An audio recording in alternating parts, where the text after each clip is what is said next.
దాపరికాలు కథ రచన యశోదా పులుగుర్త. కథాపఠనం మల్లవరపు సీతారాం కుమార్. ఏమే కళ్యాణి, 2 సార్లు ఫోన్ చేసినా ఎత్తలేదేమే? అక్క గొంతుకలో ఒకలాంటి అసహనం. నిజంగా తను ఫోన్ చూసుకోలేదు. వంటిట్లో వంట చేస్తోంది. ఫోన్ రింగ్ అయిన శబ్దం తనకు వినపడనే లేదు. సారీ అక్క, ఏమిటో వంటిట్లో హడావిడిగా ఉన్నాను. మా కిరణ్ ఫ్రెండ్ ఇండియా వచ్చాట. 2 రోజుల్లో వెళ్ళిపోతున్నాడు. కరివేపాకు పొడి 1 కిలో పంపించమ్మా వాడితో అంటే తయారు చేస్తున్నాను. మీ మరిది ఈరోజు సాయంత్రం వెళ్ళి అతనికి అందజేయాలి. నీకు తెలుసు కదా, మా మనవడికి మనవరాలికి కరివేపాకు పొడి అంటే చాలా ఇష్టమని అంది కళ్యాణి. తెలుసులే. అక్క గొంతుకలో ఒకలాంటి నిర్లక్ష్యం. అదేమిటి, అక్క మాటలు కొత్తగా ఉన్నాయి. ఎప్పుడు ఏది చెప్పినా తరచి ప్రశ్నలు వేస్తుంది. అలా చెయ్యి ఇలా చెయ్యి అంటూ సలహాలిచ్చే అక్కే ఇలా మాట్లాడుతోంది. ఏమైంది అక్కకు? ఇంతకీ ఎందుకు ఫోన్ చేశావక్క? ఏమీ లేదు, నీతో ఒక ముఖ్యమైన విషయం మాట్లాడాలి. ఫోన్లో చెప్పేది కాదు. రేపొకసారి వస్తావా? నేను వద్దామంటే 1 వారం రోజుల నుండి మా పని మనిషి రావడం లేదు. రాగిణి పిల్లలు వచ్చారు కదా, ఎల్లుండే వెళ్ళిపోతున్నారు. కదిలి రాలేని పరిస్థితి. అర్థమైంది. రేపొస్తాను. వచ్చే ముందు ఫోన్ చేస్తాను, సరేనా? బై అక్క అంటూ ఫోన్ పెట్టేసింది కళ్యాణి. అక్క ఎందుకు రమ్మందబ్బా అని 10 సార్లు మనసులో అనుకుంది. తను వారం రోజుల క్రితమే అక్క వాళ్ళింటికి వెళ్ళి వచ్చింది. ఈ మధ్యనే అమెరికాలో 6 నెలలు ఉండి వచ్చింది తన భర్తతో. వచ్చిన తర్వాత అక్క వాళ్ళింటికి వెళ్ళింది. అక్క కూతురు రాగిణి ముంబై నుండి పిల్లలతో అప్పటికే వచ్చి ఉంది. రాగిణి ఒక 10 రోజులు సెలవు పెట్టి తల్లి దగ్గరకు వచ్చింది చూడాలని. దాని భర్త రాలేదు. సరే, దాన్ని కూడా చూసినట్లు ఉంటుంది కదా అనుకుని వెళ్ళింది. అక్క ప్రమీల సోమాజిగూడలో ఉంటుంది. తను కూకట్పల్లిలో ఉంటుంది. అందరికంటే పెద్ద అన్నయ్య బెంగళూరులో ఉంటాడు. అమ్మా నాన్న కూడా బెంగళూరులోనే ఉంటారు. తమ్ముడు దుబాయ్లో ఉంటాడు. అక్క తను చిన్నప్పటి నుంచి చాలా క్లోజ్. తామిద్దరూ స్నేహితులా ఉంటారు. అక్కంటే తనకు చాలా ఇష్టం. చెప్పాలంటే అక్కే తనకు స్ఫూర్తి. ఎంతో చొరవగా ముందుకు దూసుకుపోతుంది. బాగా చదువుకుంది. మంచి బ్యాంక్లో ఉద్యోగం తెచ్చుకుంది. 2 సంవత్సరాల క్రితమే వాలంటరీ రిటైర్మెంట్ తీసుకుంది. తనకి అక్కకు సహస్రం తేడా అన్ని విషయాల్లోనూ. అక్కలా తను చొరవ చూపలేదు. పెళ్లికి ముందు ఒక ప్రైవేట్ కంపెనీలో పనిచేసి ఆ తర్వాత మానేసి ఇంటిని పిల్లల్ని చూసుకోవడంలో బిజీ అయిపోయింది. అక్కకు కూతురు రాగిణి, ఆ తర్వాత కొడుకు రేవంత్. రేవంత్ యుఎస్లో ఉంటున్నాడు. వాడికి పెళ్ళై సంవత్సరం దాటింది. తనకు 2 కొడుకులే. పెద్దవాడు కిరణ్, రెండోవాడు ఆదిత్య. ఇద్దరూ యుఎస్లోనే ఉంటున్నారు. కిరణ్కు 2 పిల్లలు. ఆదిత్యకు ఇంకా పెళ్లి కాలేదు. పిల్లలను చూద్దామనే తను తన భర్త ఈ మధ్యనే అమెరికా వెళ్ళి వచ్చారు. కిరణ్ న్యూయార్క్లో ఉంటాడు. అక్క కొడుకు రేవంత్ బోస్టన్లో ఉంటాడు. ఇండియా వచ్చేసే ముందు దగ్గరే కాబట్టి వాడు మరీ రమ్మని పిలిస్తే 1 వారం రోజులు వాడి దగ్గర ఉండి వచ్చారు.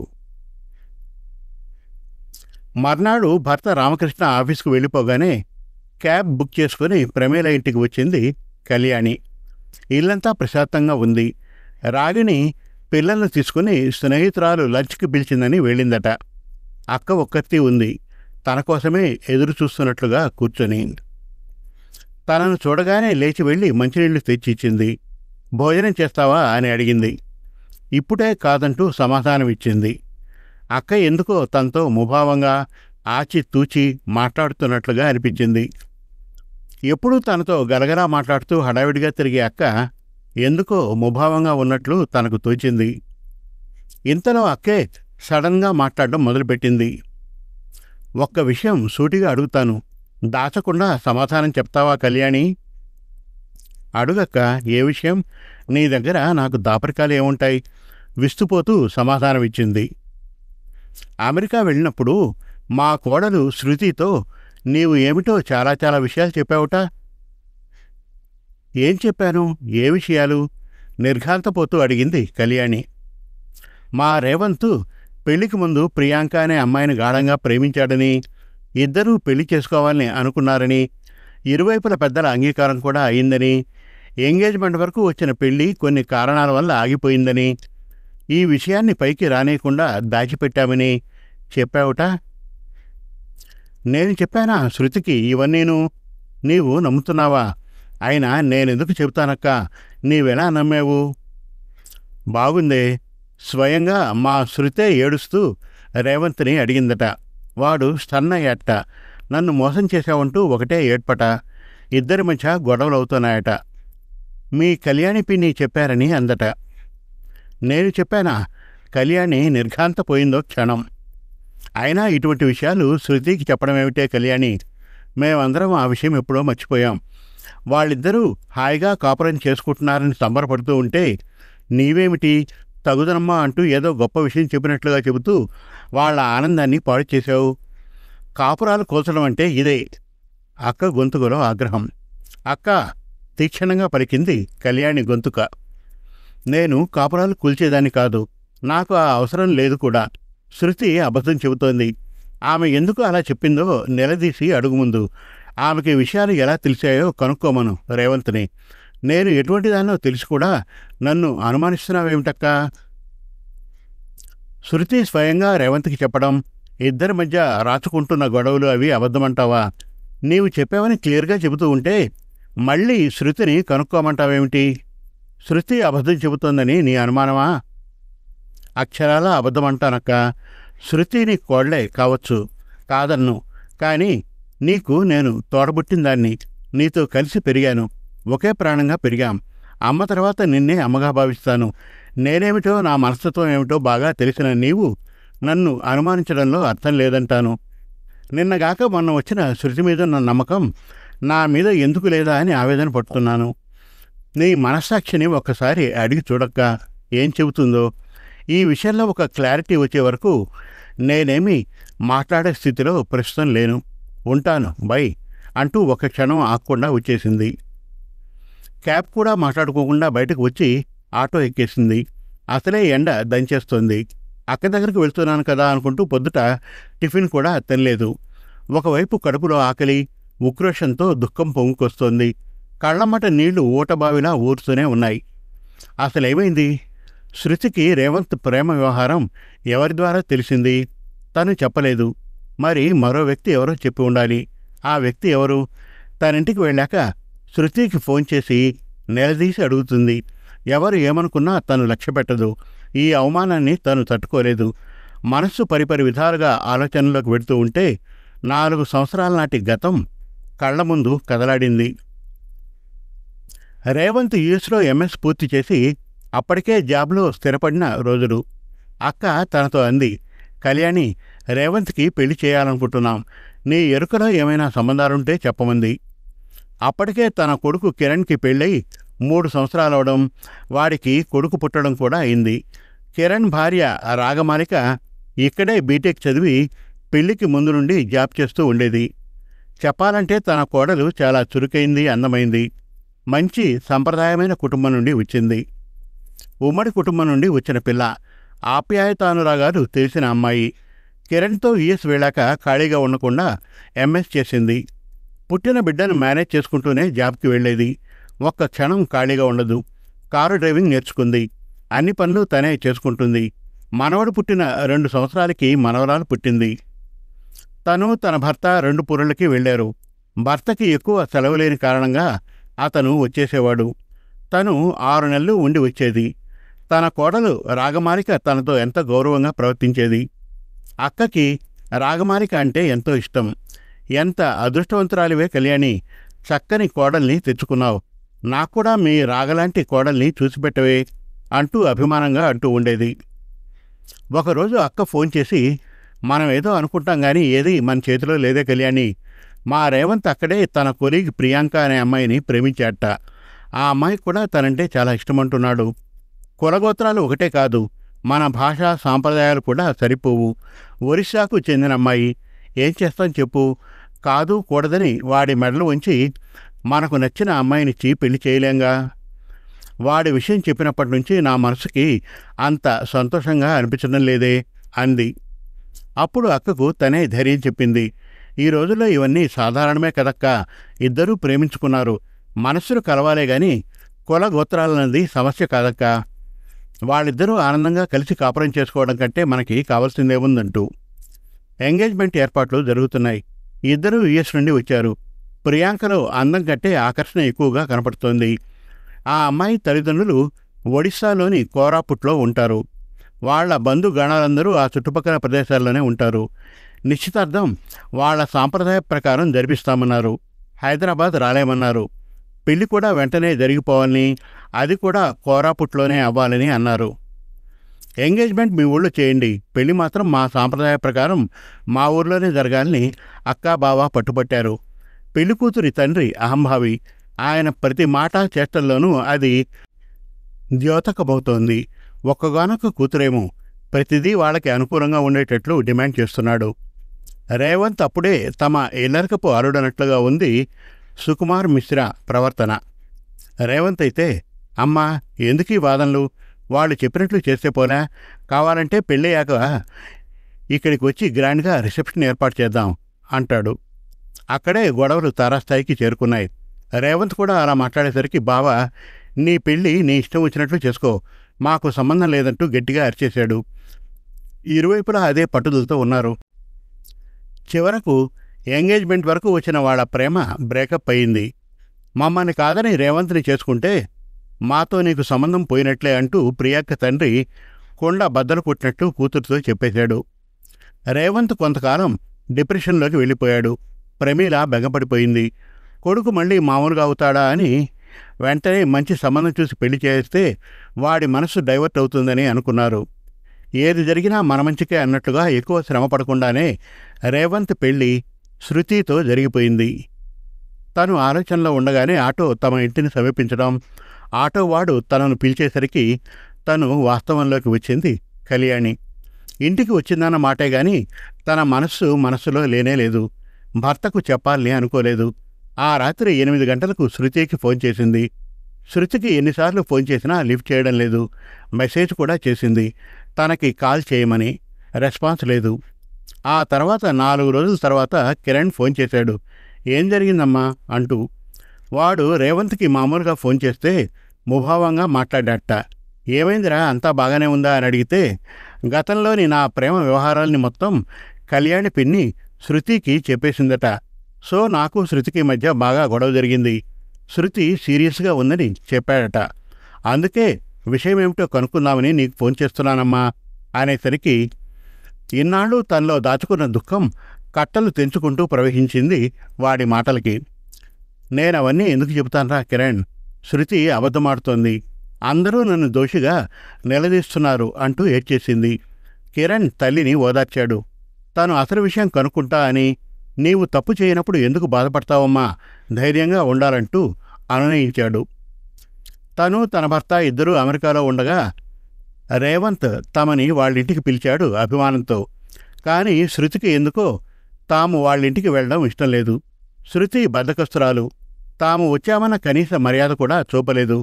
కాఫీ దగ్గర నుండి అన్నీ తనే తయారు చేసేది. వంటగది ఛాయలు కూడా వచ్చేది కాదు శృతి. ఎన్నోసార్లు రేవంత్ తన ఎదురుగానే, ఏ శృతి, మా రాగా వదిన అన్ని పనులు తనే చేసుకుంటుంది, కళ్యాణి పిన్ని చేత ఏమీ చేయించదు, నీవేమిటి మొత్తం కిచెన్ని పిన్నికిచ్చేసావంటూ ఉడికించేవాడు. అలాగే మరోసారి, నీవు రాగా వదినలాగా కారు నేర్చుకుని ఉంటే నీవే మా పిన్నిని బాబాయిని బయటకు షాపింగ్కి చూడవలసిన ప్రదేశాలకు తిప్పేదానివి కదా. నేనేమో ఆఫీస్ పనితో బిజీగా ఉన్నాను. పాపం మా పిన్ని వాళ్లకు బోరుగా ఉంది, ఎందుకు కారు డ్రైవింగ్ నేర్చుకోవు అంటూ దెప్పేవాడు. మా రాగా వదిన జాబ్ చేస్తూ కూడా ఇంటిని పిల్లల్ని మేనేజ్ చేస్తోంది, ఎంతో యాక్టివ్గా ఉంటుంది. నీవు కూడా ఖాళీగా ఉండకుండా ఏదైనా చేయొచ్చు కదా, నీవు చదువుకుంటానని చెప్పు, ఎంఎస్ చదివిస్తాను అనడం తను వింది. ఎప్పుడూ ఫోన్ చేతిలో పట్టుకుని ఫ్రెండ్స్తో చిట్ చాట్ తప్పించి మరో పని చేసేది కాదు. డిష్ వాషర్ కూడా చివరకు తనే సర్దేది. అయ్యో నేను చేస్తా అని కూడా అనేది కాదు. పోనీలే, తన కొడుకింట్లో అయితే తను చేయదా, అలాగే ఇక్కడాను అనుకుని సర్దుకుపోయింది. పనులు చేయడం, ఇంటిని క్లీన్గా పెట్టడం తనకిష్టం. మా కళ్యాణి పిన్ని వంటలు సూపర్గా చేస్తుంది, దగ్గరుండి నేర్చుకోవచ్చు కదా అనేవాడు. ఎప్పుడూ తనని రాగమాలికని మెచ్చుకుంటూ ఉంటే ముఖం గంటు పెట్టుకునేది. ముఖం మీద చిరునవ్వు కనిపించేది కాదు. తను కూడా ఏమీ పట్టించుకోకుండా సరదాగా గడిపి వచ్చేసింది. అక్కకు ఇవేమీ చెప్పలేదు. శృతి మమ్మల్ని బాగా చూసుకుందని, అన్నీ చక్కగా చేసిపెట్టిందని చెప్పింది. మరో 4 రోజులు మామూలుగా గడిచిపోయాయి. ఒకరోజు సడన్గా శృతి నుండి మెసేజ్. కళ్యాణి అత్తయ్య, నేను చేసిన పనికి సిగ్గుపడుతున్నాను. I am sorry.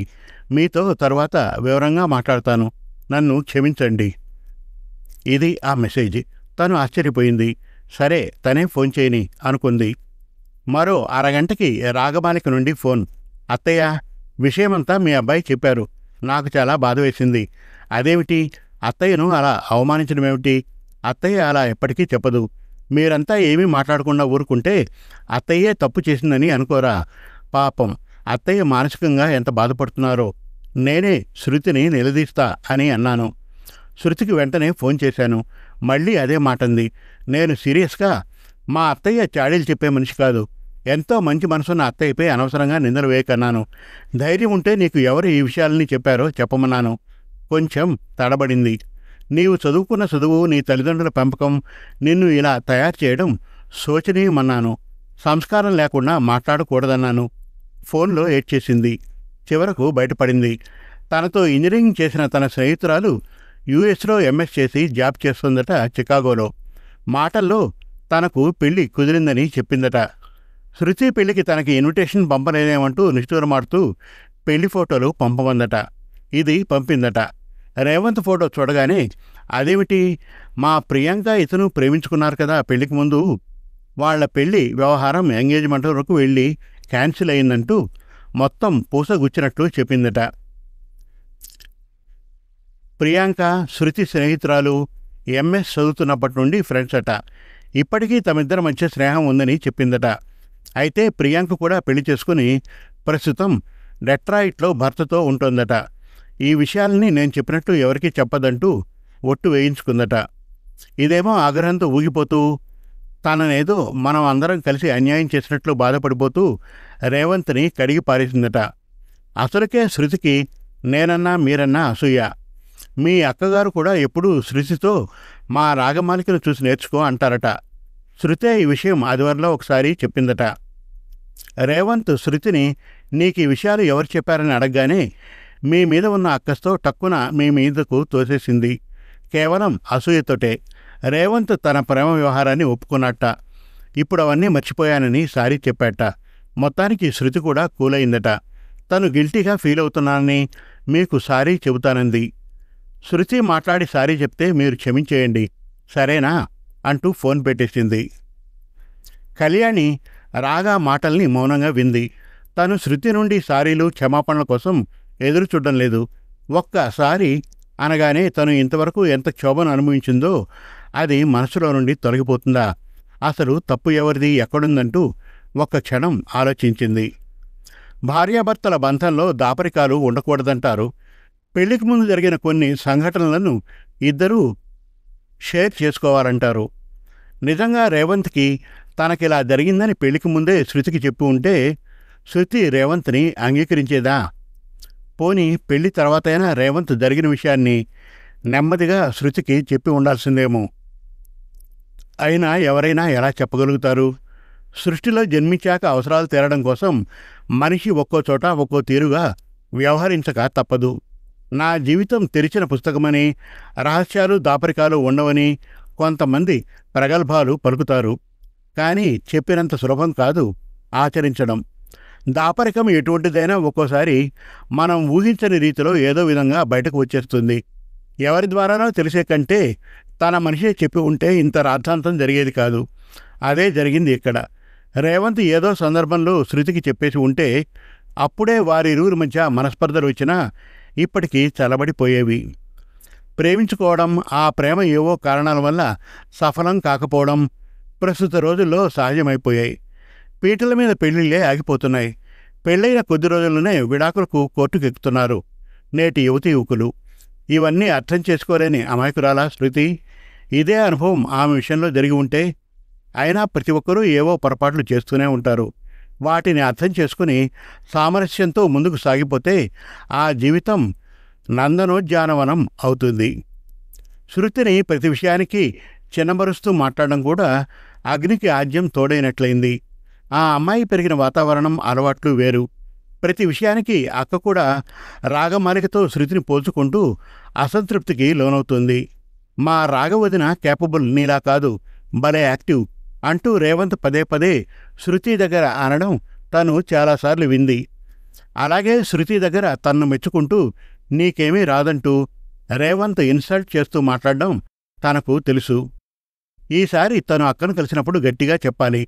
రాగమాలిక ప్రసక్తిని పదే పదే శృతి దగ్గర తీసుకురావద్దని, శృతిని కించపరిచే విధంగా మాట్లాడవద్దని. అలాగే రేవంత్కు కూడా చెప్పమని చెప్పాలి. ఏం, రేవంత్ శృతిని తనకు అనుకూలంగా ఉండేటట్లు, తనకు నచ్చినట్లుగా మార్చుకోలేడా? ఒకరితో పోల్చి కించపరిస్తే వాళ్ళు వృత్తిలోకి రారు సరికదా. ఇలాగే అసూయ ద్వేషాలతో రగిలిపోతారు. రకరకాల ఆలోచనలు మనస్సుని ముప్పిరిగొంటూ ఉండగా శృతి ఫోన్ చేసింది. హలో కళ్యాణి అత్తయ్య అంటూ. చెప్పు శృతి, ఎలా ఉన్నావు? ఏమీ బాగాలేను కళ్యాణి అత్తయ్య. నిజం, మీ పట్ల చాలా సంకుచితంగా, చైల్డిష్గా ప్రవర్తించాను. నా ప్రవర్తన నాకే అసహ్యం పుట్టేటట్లు. ఎవరి మీద ఉన్న ఉక్రోషం మీ మీద చూపించాను. నా మీద కోపం లేదు మీకు? కోపం కాదు శృతి, మీ అందరి నిందారోపణలకు నేను బాధపడిన మాట వాస్తవం. అందరి దృష్టిలో ఒక సంస్కారహీనురాలిగా ముద్రపడ్డానే అని మానసికంగా కృంగిపోయాను. మాటే ఒక మనిషి సంస్కారాన్ని, వ్యక్తిత్వాన్ని అద్దం పడుతుంది. కాలు జారితే తీసుకోవచ్చు, కానీ మాట జారితే వెనక్కి తీసుకోలేం అన్న నానుడి నీకు తెలియంది కాదు. ఒక చిన్న అబద్ధపు మాట ఎంత ప్రళయాన్ని సృష్టిస్తుందో ఇప్పుడు ఈ సంఘటనే ఒక ఉదాహరణ. ఒక చక్కని కుటుంబానికి కోడలిగా వెళ్ళావు. రేవంత్ జీవితంలో జరిగిన ఒక చేదు సంఘటనకు ఎందుకంత ప్రాధాన్యత ఇస్తావు చెప్పు? జీవితంలో తప్పులు జరుగుతూనే ఉంటాయి. వాటిని తలుచుకుంటే అక్కడే ఆగిపోతే ఇక జీవితంలో ముందుకు పోలేం శృతి. నీవు నన్ను బ్లేమ్ చేశావని నిన్ను జీవితాంతం శత్రువుగా చూడాలా? లేక ఏదో పొరపాట్లో, ఫ్రస్ట్రేషన్లో పాపం శృతి మాట్లాడేసింది. నా అనుభవం ముందు తన అనుభవం చాలా చిన్నదని సరిపెట్టుకుంటేనే బాంధవ్యాలు నిలుస్తాయి. కళ్యాణి మాటలకు అవతల శృతికి ఏడ్పు వచ్చేస్తోంది. గద్గద స్వరంతో, మీది ఎంత మంచి మనస్సు కళ్యాణి అత్తయ్య. మీ మాటలకు నా సంకుచితమైన మనస్సు పునీతమైంది. మీ మాటలు, రాగా అక్క మాటలు నా కళ్ళు తెరిపించాయి. మీరు, రాగమాలిక అక్క ఎంత మంచి వ్యక్తులో మీ ఇద్దరి సాహచర్యంలో నేను చాలా నేర్చుకోవాలనుకుంటున్నాను. ఒక ఉన్నతమైన వ్యక్తిగా నన్ను నేను మార్చుకుంటాను. నన్ను క్షమిస్తారు కదూ? చెప్పండి అత్తయ్య అంది. అంత పెద్ద మాటలు వద్దురా శృతి. మేం కూడా మామూలు మనుషులమే, దేవతలమేమీ కాదు. ముందరే చెప్పాను, నాకు కోపమేమీ లేదని. అయినా నీ మీద కోపమా? పిచ్చిపిల్ల, అలా ఎప్పుడు అనుకోకు. ఇప్పుడు నీ మీద ఎంతో ఇష్టం ఏర్పడింది నాకు. నిజం శృతి, పిల్లలు తప్పు చేస్తే పెద్దలు క్షమించాలి. అప్పుడే మా పెద్దరికానికి విలువ. సంతోషంగా ఉండడమ్మా అంటూ ఫోన్ పెట్టేసింది. శృతి ఫోన్ చేసిన ఒక అరగంటకు ప్రమీల ఫోన్ చేసింది. కళ్యాణి, పొరపాటు జరిగిందే, ఏమనుకోకు. నిన్ను అనవసరంగా తప్పుపట్టాను. శృతి ఇలా చేస్తుందని అనుకోలేదు. నీవన్న మాటలు అక్షరాలా నిజమే కళ్యాణి. సొంత చెల్లెలి మనసుని అర్థం చేసుకోలేకపోయాను. విషయం వినగానే ఏదో ఒకలాంటి ఆవేదన కలిగింది. రేవంత్ శృతి సంసారం ఏమవుతుందోనన్న ఒకలాంటి భయంతో విచక్షణ కోల్పోయాను. నన్ను క్షమించవే కళ్యాణి. అక్క, నాకు నీవు అమ్మతో సమానం. క్షమార్పణ ఏమిటి? నిజం దాగదక్క. ఈరోజు అక్క నన్ను అనుమానించింది. రేపో మరెప్పుడో నిజం బయటకు వస్తుంది. అప్పుడు అక్కకు నేనేమిటో తెలుస్తుందిలే. అప్పుడు ఆ అక్కే నన్ను తన గుండెలకు హత్తుకుంటుందన్న నమ్మకం నాకుందక్క. ఇకనైనా ప్రశాంతంగా హాయిగా ఉండక్క అంటూ బై చెబుతూ ఫోన్ పెట్టేసింది కళ్యాణి. సమాప్తం. మరిన్ని చక్కటి కథల కోసం, కవితల కోసం, వెబ్ సిరీస్ కోసం మనతెలుగుకథలు.com విజిట్ చేయండి. Thank you.